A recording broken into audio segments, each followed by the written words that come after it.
Hazratpur union যুবদলের উদ্যোগে 4-5-6 নং ওয়ার্ডের এই কর্মী সমাবেশে সম্মানিত সভাপতি, উপস্থিত প্রধান অতিথি, যার সুব্যবহার,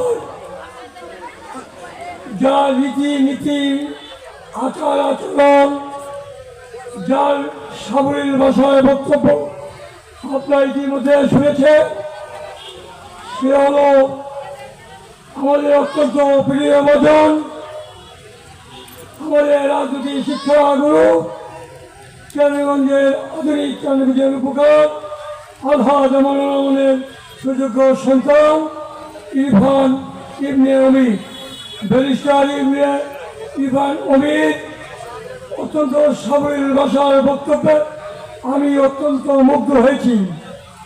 আমি ধন্যবাদ জানাই আজকের এই কর্মী সভাকে একটি সুন্দর রূপ দেওয়ার জন্য যুবদলের নেতৃবৃন্দকে।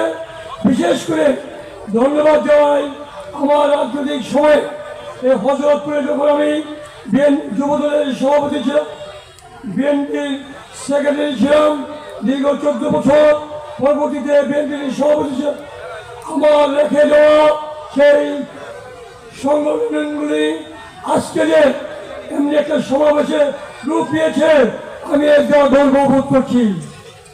আজকে বিশেষ করে আমার মহিলা দলের নেতৃবৃন্দ, কর্মীবৃন্দ, আমার মা বোনেরা আজকে যেভাবে সুন্দরভাবে এসেছেন, দীর্ঘক্ষণ তাদের পাশাপাশি কাজ রেখে ছেলে মেয়ে রেখে বসে আছেন, আমার পক্ষ থেকে তাদেরকে বিশেষভাবে অভিনন্দন জানাচ্ছি। সবাইকে শুভেচ্ছা জানিয়ে আমার সংক্ষিপ্ত বক্তব্য এখানে শেষ করছি। খুদা হাফেজ। বাংলাদেশ জিন্দাবাদ।